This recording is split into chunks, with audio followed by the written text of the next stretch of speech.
Welcome everyone to the principle of assessment video. So we will understand what is assessment and what are the right ways to do the assessment.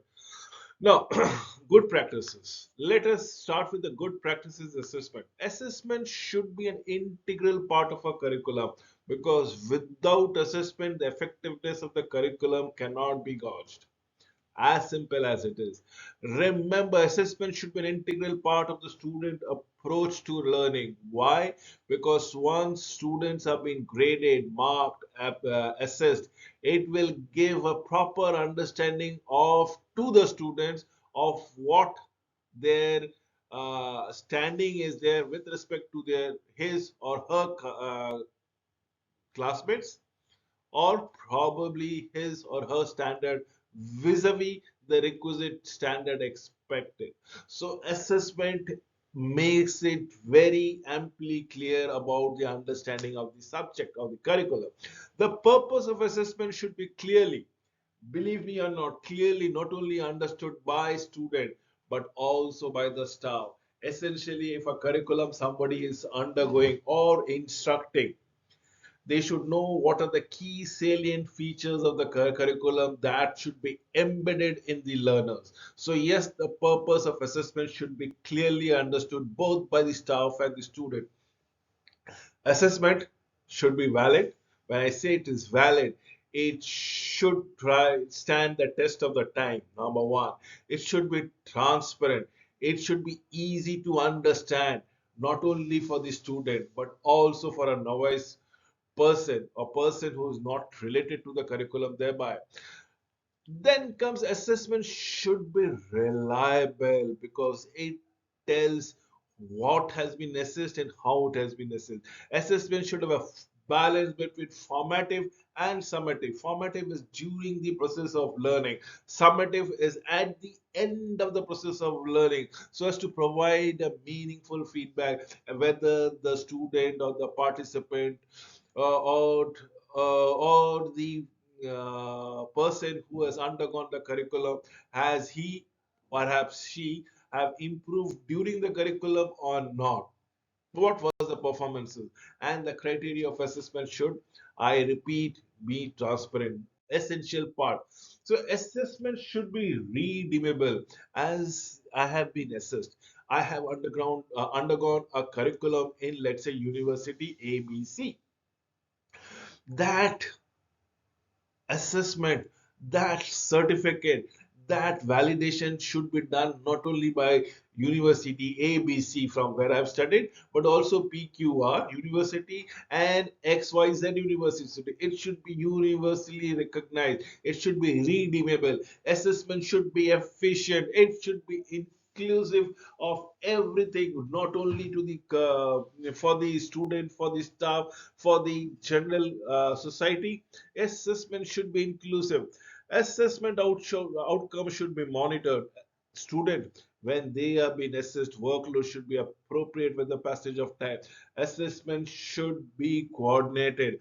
One, it should be absolutely not only time stamped, but during the curriculum, the progressive step should be there. It should be in perfect coordination with one another. Allow me to give you the fairness principle. The fairness principle in assessment underscore the importance of unbiased decisions based on clear criteria, free from personal biasness. It prohibits penalties for factors outside the assessment scope, promoting equal opportunities for all learners. This principle guides the creation of fair assessment by emphasizing inclusivity and transparent criteria, consideration of and contextual factors. It ensures assessment accurately reflects on the learner's ability. Remember what I'm trying to tell it to you. It is the fairness principle. It should be fair, free and fair for everyone. Whether what have been undergone as a learner, if I've undergone an assessment, my counterpart, my classmate, they are also undergoing the same assessment format. So his, her performances with respect to mine, we can gauge as who is doing better and who is not. That should be the fairness principle. It should be inclusive of everybody. It should not be there as if I have been facing a tough assessment, whether the other person would be facing a very relaxed assessment, and so on and so forth. It has to be absolutely fair for all of us to be subjected to the same assessment. Then comes the sufficiency principle. The sufficiency principle underscores the importance of evidences directly. Absolutely, if I have been subject to do a particular assessment with my classmate, with somebody else's classmate, with a different university's classmate, with different institutional program, but essentially the same program, my quantum of understanding based on my assessment and the quantum of understanding from there, when both of us from a different institutes or different education of higher learning or different universities, when both of us are being assessed again independently, we will match the exact score of our understanding of the subject. So that is what sufficiency principle is all about addressing the learning outcomes and the criteria. Remember, it insists on assessment providing enough evidences for valid and reliable judgment, especially in multifaceted assessment. Adaptability to different qualification and the level is key. In practice, this principle shapes assessment development, encourage practitioner to consider content, breadth, and depth, incorporate diverse level of complexity and utilization multiple sources and methods. By adhering to the sufficiency principle, assessment becomes fair, valid, and reliable measures, facilitating informed decision making about learners' knowledge and skills per se. And that is what we are looking forward to. Then comes currency principle. Evidences should be detailed, time-stamped, and recent as much as possible to the assessment. Remember, there are many assessments which is valid for a particular period of time. Specifically in emerging technologies, let's say machine learning, let's say Python, let's say digital marketing, it is time-stamped. Why? Because if you're not upgrading your skills, your assessment will not be giving absolutely the relevant directions. You need to keep on upgrading your skills. So beyond that time, this assessment loses its value altogether. Some have an allowances of up to a year, while others might be a bit longer. All evidences should fit for purpose to be considered as current. The evidences should reflect current expectation. It would not be appropriate to accept very old qualification or evidences, especially when standards, legislation, and significant practices guideline changes have occurred. All evidences should be dated with expected time scales, and it should be reflected in the real world things. Then comes the authentic principle. Ensuring that the evidence submitted fully belongs to the learner is absolutely important. Unfortunately, due to the availability of information in the world, wide web, internet per se, and a busy lifestyle, there's a temptation to buy, perhaps even copy paste other people work.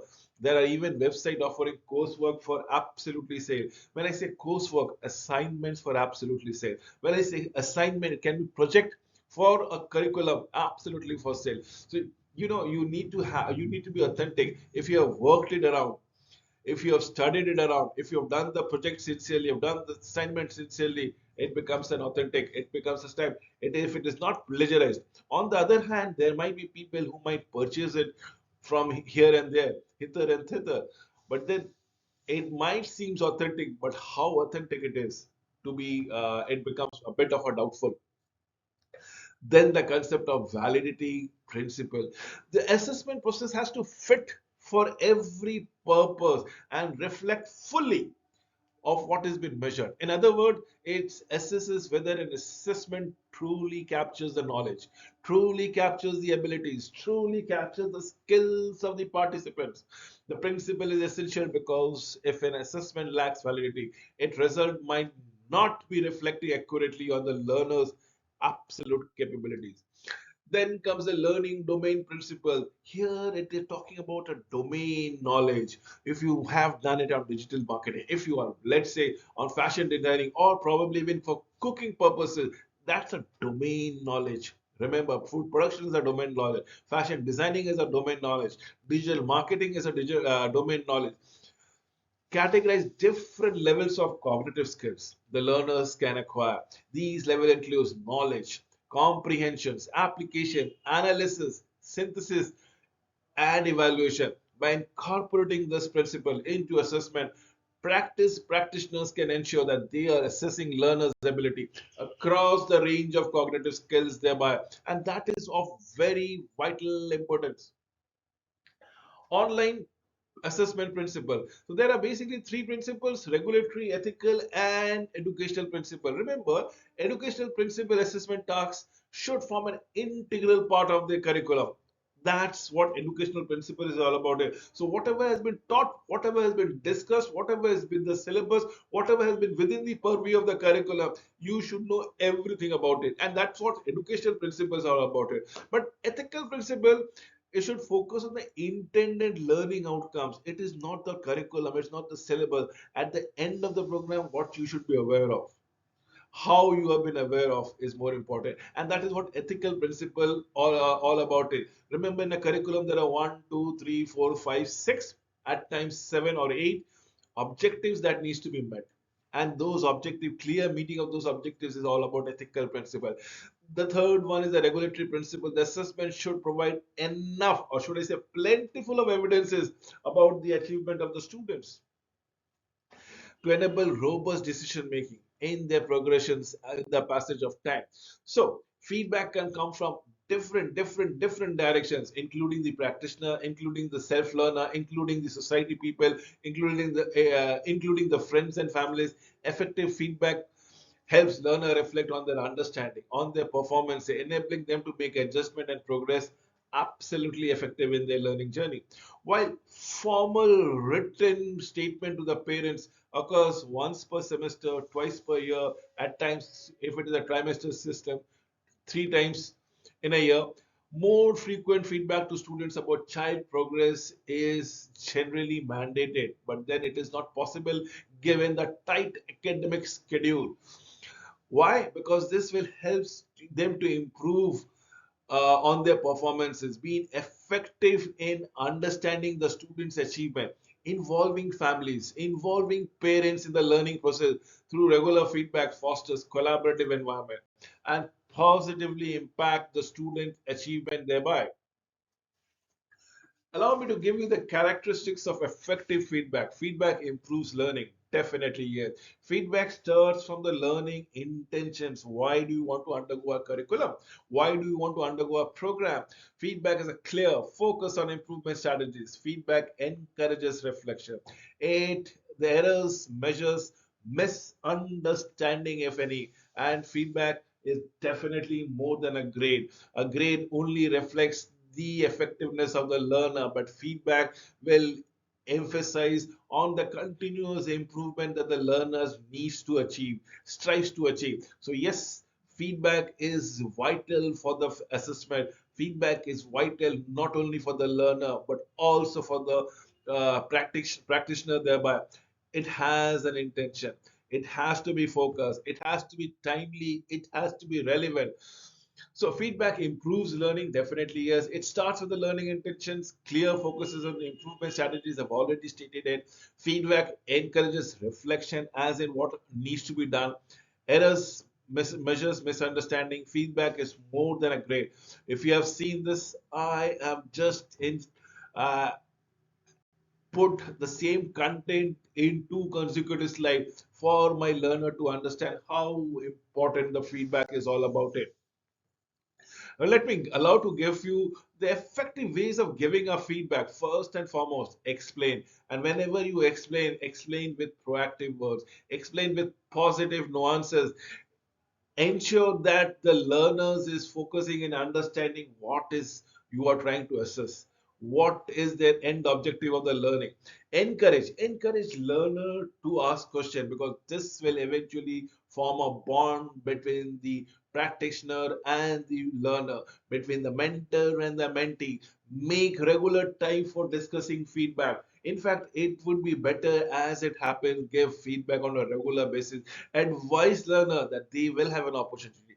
They will have an opportunity to ask questions, observes their nuances and what was expected and what was their understanding altogether. Remember, encourage to note down their questions, encourage not only to note down the question but the responses thereby, and try to elevate that every time they come, they should not repeat the mistake which they might have committed in the past. Next, or should I say the last slide for the day would be try to give feedback as close to the learning as and when it is happening. Be specific, be explicit of what is expected and what could have been done. Establish that the student understand what has been discussed. It should not be in a threatening language. Should not be having any negative consequences. It should be in a positive light. Even if things are going wrong, things can be made as a new turn and improved over a period of time. Ask the student what they think they need to improve upon. Offer your advice about future steps for improvement. Invite conversations by asking learners to discuss the work with you or with their families thereby. With this, I come to an end of this presentation. Thank you for watching this video till the end.